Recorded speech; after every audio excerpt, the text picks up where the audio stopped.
Hi friends, today I want to talk about the whole entire process of asylum. Technically speaking, how does it work, the nuts and bolts, the basics, from the beginning of filing your application to appeal and even the federal petition for review if that is necessary for you. I'm Marina Shepelsky, immigration lawyer for over 22 years in the US, and I want to discuss with you how asylum works with my tips along the way as somebody who leads a law firm of practicing attorneys who we all deal with asylum every day, every week in all the 50 states. So let's get into it, but before we do, please give us a like, hit that thumbs up below, subscribe to my channel, and share this video to show your friends and family you care and you want them to also understand this process.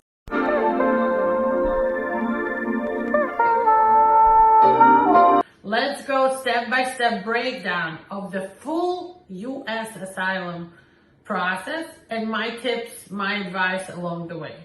Number one, prepare your Form I-589, your application for asylum and for withholding or removal. You're asking for asylum. You're asking for cancellation of removal under the Convention Against Torture, or CAT, and you're asking for withholding or removal. Those are three distinct types of relief or like defense from being deported that go along with asylum. Include a detailed personal statement called declaration or affidavit. Attach copies of your passport, all of the pages, ID, your state ID, front and back, your birth certificate, marriage certificate, divorces, your kids' passports, birth certificates, and marriage certificate to show you're related with your spouse.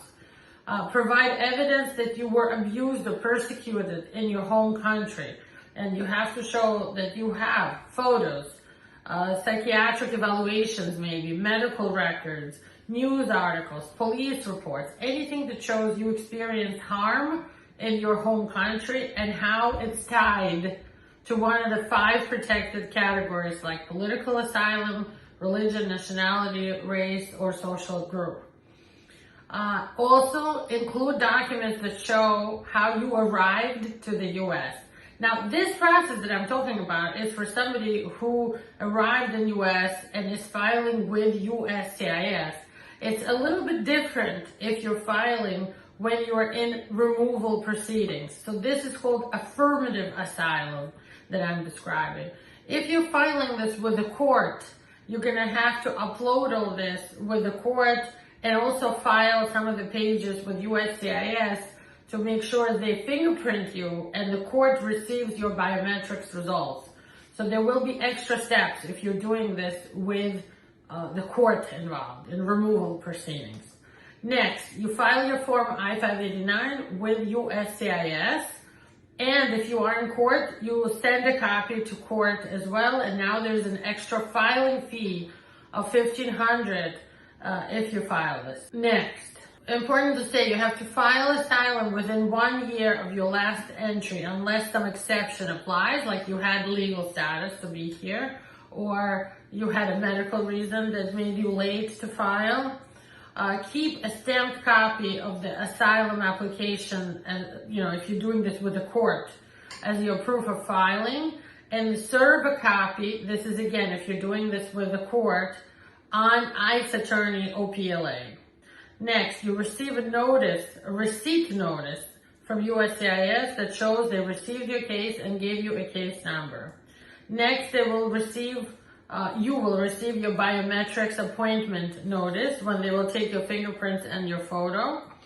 You will attend this fingerprinting appointment, and also for some people they might say they don't need you to attend because they already have your biometrics from something else you might have recently filed and did biometrics for. Next, you wait 150 days from the time you started the filing process and they received your asylum application. So the date they received your asylum application starts the clock on the 150 days that you need to wait. And after 150 days, you file for an employment authorization. That will take a while Or you can do the expedited procedure if you become a member of the ABC class action membership. That will only take like 2 months then. Next is you attend an asylum interview with the USCIS Asylum. It's not the court. It's a USCIS Asylum office. The people who work there are officers of USCIS. Attend this interview and see how it goes. If you're approved, you will receive your asylum status in the form of a letter after 2 to 3 weeks after your interview. If you're denied at the interview, they will ask you to come back to pick up your decision, and you will also come in 2 to 3 weeks. And when you pick up your decision, it will be a denial decision and referring you or referral to immigration court, and you will receive your notice to appear, NTA, which shows which court you're assigned to, what time, where you have to appear, and all the instructions. Next, you might have to attend the master calendar hearing, your first appearance in immigration court. You have to plead to the charges that they will put in the NTA, like when you entered, if you had no status, if you came with a visa, if you overstayed your visa. Submit additional evidence, submit your asylum package, ask for asylum, withholding of removal, and CAT relief. They will schedule you for an individual hearing. You will have to say if you designate the country where you wish to be deported to. If you have a couple, then you might have to choose one. If not, we usually say we decline to designate, let the court do it.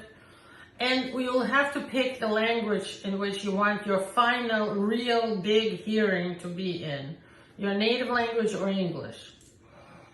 Next, this is the time when the court might address some other outstanding issues and ask your attorney for certain documents.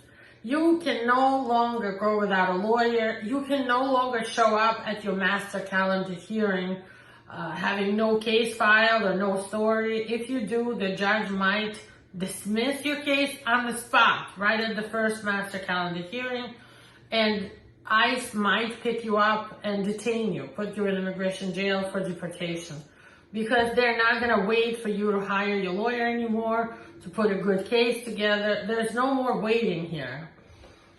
This is crucial right now to get a lawyer from the get-go, because if you didn't include, for example, political opinion, there's now new cases out that say you can't add that later. You have to have included it from the beginning to use it for your final hearing.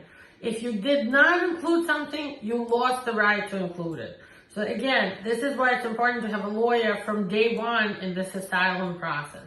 Next comes your individual hearing. It's called sometimes the merits hearing. By the way, if you upload and submit the asylum application ahead of time of your first master calendar hearing or your second hearing, they might waive your appearance and they will just schedule you for an individual hearing by a court order. So you might not even have to go to your first master calendar hearing. Keep in touch with your lawyer to know for sure. Next, we're at the stage where you will attend individual hearing or merits hearing. It's a full trial by a judge, a bench trial. Asylum seeker gets to talk about their story, give testimony. Your lawyer will ask you questions, you will answer them. It's all going to be related to your story.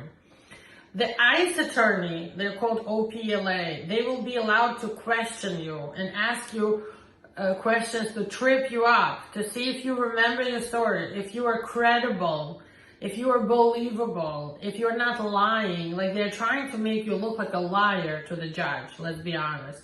Your job is to remember your story and stick to your story.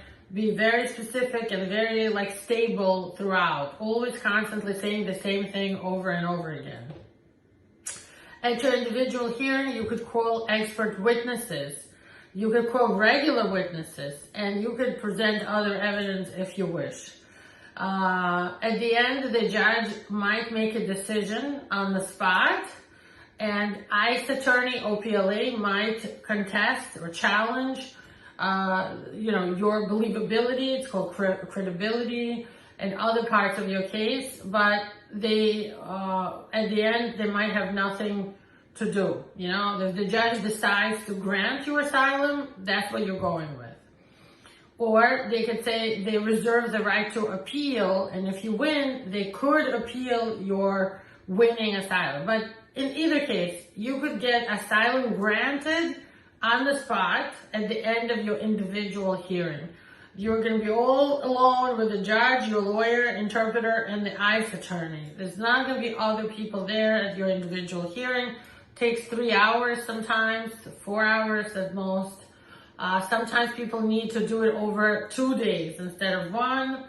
At the end, you might get a decision, or the judge will say, come back on such and such date, at which time you will receive the decision, or they will just tell you, we will upload the order, and your lawyer will get it like that. If you lose, unfortunately, that means the judge thinks you should be deported to your country. If you're doing this in person and they tell you you lost on the spot, ICE might pick you up on the spot. If you win, they will give you a decision that you're granted asylum. The status of asylum, you are now asylee. Your spouse and kids have asylee status as well. If they deny you, you have 30 days to file an appeal with the Board of Immigration Appeals. That might take 3.5 years or 4. While you're waiting, your work permit will not work. Your employment authorization will terminate at the time you were denied asylum, and only if the Board of Immigration Appeals decides to give you asylum and send the case back to the court, then your work permit will work once again. Now, if the appeal to the Board of Immigration Appeals is lost and you are denied again, you might optionally want to go to federal court for a review of the denial by the Board of Immigration Appeals. A lot of this stuff is not just paperwork. This is your life, your safety, your story, your future. This is now the time to stop joking around with this and hire a lawyer, a professional lawyer with a team. They can't do this alone. Call Shepelsky Law Group today. We are here for you. Book a consultation. We work in all the 50 states. We can help. We win asylum cases every week. We are here for you. Call us today.